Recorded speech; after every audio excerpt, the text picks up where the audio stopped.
ನಮಸ್ಕಾರ. ಎಲ್ಲರಿಗೂ ಕನ್ನಡತಿ ಅಡುಗೆ ಚಾನಲ್ಗೆ ಸ್ವಾಗತ. ಬೇಸಿಗೆಯಲ್ಲಿ ಎಲ್ಲರಿಗೂ ಅಡುಗೆ ಮಾಡೋಕ್ಕೆ ಬೇಜಾರು. ಆದರೆ ಅಡುಗೆ ಮಾಡಲಿಲ್ಲ ಅಂದ್ರಂತೂ ನಡೆಯೋದಿಲ್ಲ. ಅದು ಅಡುಗೆ ಹೆಂಗಾಗಿರ್ಬೇಕಂದ್ರೆ ಬೇಗನೇನೂ ಆಗಿರಬೇಕು, ಸಿಂಪಲ್ಲೂ ಇರಬೇಕು, ಟೇಸ್ಟಿನೂ ಇರಬೇಕು. ಅಂಥದ್ದೇ ಒಂದು ರೆಸಿಪಿಯನ್ನು ಮಾಡಿ ತೋರಿಸ್ತಾ ಇದ್ದೀನಿ. ನೀವೊಂದು 10 ನಿಮಿಷದಲ್ಲಿ ಅನ್ನ ಒಂದು ಮಾಡ್ಕೊಂಡ್ರೆ ನಿಮ್ಮ ಅಡುಗೆ ರೆಡಿ ಆಗ್ತದೆ. ನನ್ನ ರೀತಿಯಲ್ಲೊಮ್ಮೆ ಖಂಡಿತನೂ ಟ್ರೈ ಮಾಡಿ ನೋಡಿ. ಇಲ್ಲಿ ನೋಡಿ, ನಾನೊಂದು 3 ಬಟ್ಲಾಗಷ್ಟ ಮೊಸರನ್ನ ತೊಗೊಂಡಿದ್ದೀನಿ. ಸಪ್ಪಗಿರೋ ಮೊಸರನ್ನೇ ತೊಗೊರಿ, ಹುಳಿ ಮೊಸರು ಬೇಡ್ರಿ.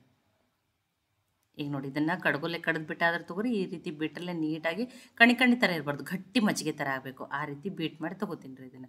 ಬೇಸಿಗೆ ಕಾಲದಲ್ಲಿ ಮೊಸರು ಮಜ್ಜಿಗೆ ಎಲ್ಲ ಆರೋಗ್ಯಕ್ಕೆ ತುಂಬಾ ಒಳ್ಳೆಯದು. ಈಗ ಇದು ಕರೆಕ್ಟಾಗಿ ರೆಡಿ ಆಗ್ಯದ್ರಿ. ನೋಡಿ, ಕಣಿ ಥರ ಇರಬಾರ್ದು, ಆ ರೀತಿ ಮಾಡ್ಕೊರಿ. ಇದಕ್ಕೆ ರುಚಿಗೆ ತಕ್ಕಷ್ಟು ಉಪ್ಪನ್ನು ಹಾಕ್ತಾಯಿದ್ದೀನಿ. ಒಂದು ಸ್ವಲ್ಪ ಚಿಲ್ಲಿ ಪೌಡ್ರ್, ಖಾರ ನೀವು ನೋಡ್ಕೊಂಡು ಹಾಕೋರಿ. ನೋಡಿ, 1 ಸ್ಪೂನ್ ಆಗಷ್ಟು ಹಾಕಿದ್ದೀನಿ ರೀ ನಾನು ಇದಕ್ಕೆ. ನೋಡಿ, ಇಲ್ಲಿ 1 ಸ್ಪೂನ್ ಆಗಷ್ಟೇ ಆಮ್ಚೂರ್ ಪೌಡ್ರನ್ನು ಹಾಕ್ತಾಯಿದ್ದೀನಿ ರೀ. ಸಣ್ಣ ಸ್ಪೂನಿಂದನೇ 1 ಸ್ಪೂನ್. ಈಗ ಇದನ್ನು ಮಿಕ್ಸ್ ಮಾಡ್ಕೋತೇನೆ ರೀ. ಮೊಸರಿನಲ್ಲಿ ಇದೆಲ್ಲ ಖಾರ ಉಪ್ಪು ಎಲ್ಲ ನೀಟಾಗಿ ಮಿಕ್ಸ್ ಆಗಲಿ ರೀ.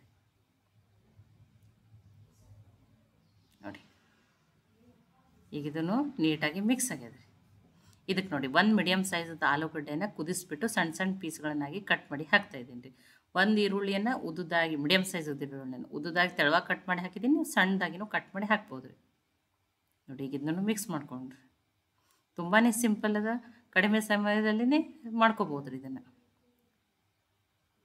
ನೋಡಿ, ಈಗ ಇದೆಲ್ಲ ಮಿಕ್ಸ್ ಆಗಿದ್ರೆ ಇದನ್ನು ಸೈಡಿಗೆ ಇಡೋಣ. ಇದಕ್ಕೊಂದು ಒಗ್ಗರಣೆಯನ್ನು ಹಾಕೊಂಡ್ರಿ.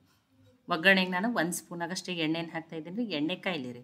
ಎಣ್ಣೆ ಕಾಯ್ದ ಮೇಲೆ ನೋಡಿ, ಒಂದು ಅರ್ಧ ಸ್ಪೂನ್ ಆಗಷ್ಟೇ ಕಸೂರಿ ಮೆಂತ್ಯನ ಹಾಕ್ತೀನಿ ರೀ. ಕಸೂರಿ ಮೆಂತ್ಯ ಹಾಕಿರಿ, ಫ್ಲೇವರ್ ತುಂಬಾ ಚೆನ್ನಾಗಿ ಕೊಡ್ತದೆ. ನೋಡಿ, ಆ ಕಸೂರಿ ಮೆಂತ್ಯ ಒಂದು ಸ್ವಲ್ಪ ಫ್ರೈ ಆಗಲಿ ರೀ. ನೋಡಿ, ಫ್ರೈ ಆದಮೇಲೆ ನಾನು ಇಲ್ಲಿ 2 ಮೆಣಸಿನ್ಕಾಯನ್ನು ಹಾಕ್ತಾಯಿದ್ದೀನಿ. ನೀವು ಮೆಣಸಿಗೆ ತುಂಬ ಖಾರ ಬೇಡ ಅಂದ್ರೆ 1 ಮೆಣಸಿನ್ಕಾಯನ್ನೇ ಹಾಕಿರಿ. ಖಾರ ನೀವು ನೋಡ್ಕೊಂಡು ಹಾಕೋರಿ. ಆ ಮೆಣಸಿನ್ಕಾಯನ್ನು ಸ್ವಲ್ಪ ಬೇಯಿಸ್ಬಿಟ್ಟು ತೊಗೋತೀನಿ ರೀ ನಾನು. ಒಂದು ಅರ್ಧ ನಿಮಿಷ ಆಗಷ್ಟು ಬೇಯಿಸ್ಕೊಂಡಿದ್ದೀನಿ. ಇದಕ್ಕೊಂದು ಸ್ವಲ್ಪ ಅರಿಶಿನ, 1/4 ಟೀ ಸ್ಪೂನ್ ಆಗಷ್ಟು, ಇನ್ನೊಂದು 1/4 ಟೀ ಸ್ಪೂನ್ ಆಗಷ್ಟು ರೆಡ್ ಚಿಲ್ಲಿ ಪೌಡ್ರನ್ನ ಹಾಕ್ತಾಯಿದ್ದೀನಿ ರೀ. ನೋಡಿ, ಈಗ ಅದನ್ನು ಎಲ್ಲವನ್ನು ಫ್ರೈ ಮಾಡಿ ತೊಗೊಂಡಿದ್ದೀನಿ ರೀ. ಈಗ ಇದೊಂದು ಸ್ವಲ್ಪ ಒಗ್ಗರಣೆ ಆರಿದ್ಮೇಲೆ ಈ ಮೊಸರಿಗೆ ಮಿಕ್ಸ್ ಮಾಡ್ಕೋಬೇಕು ರೀ ಅದನ್ನು.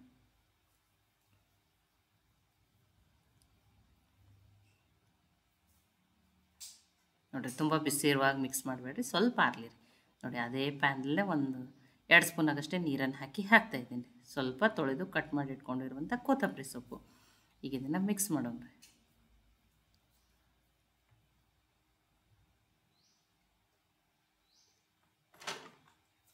ನೋಡಿ, ಇದೆಲ್ಲ ಒಗ್ಗರಣೆ ಅದು ಕೊತ್ತಂಬರಿ ಸೊಪ್ಪೆಲ್ಲ ನೀಟಾಗಿ ಮಿಕ್ಸ್ ಆಗಿದೆ.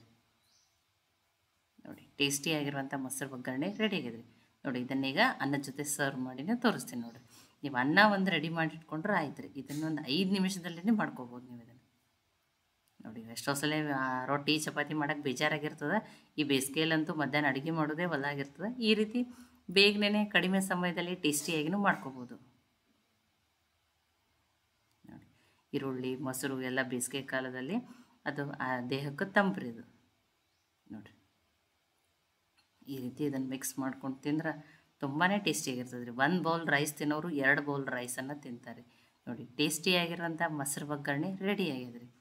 ನೋಡಿ, ತುಂಬ ಅಡುಗೆ ಮಾಡೋಕ್ಕೆ ಬೇಜಾರಾದಾಗ ಇದನ್ನು ಖಂಡಿತನೂ ಟ್ರೈ ಮಾಡಿ ನೋಡಿರಿ.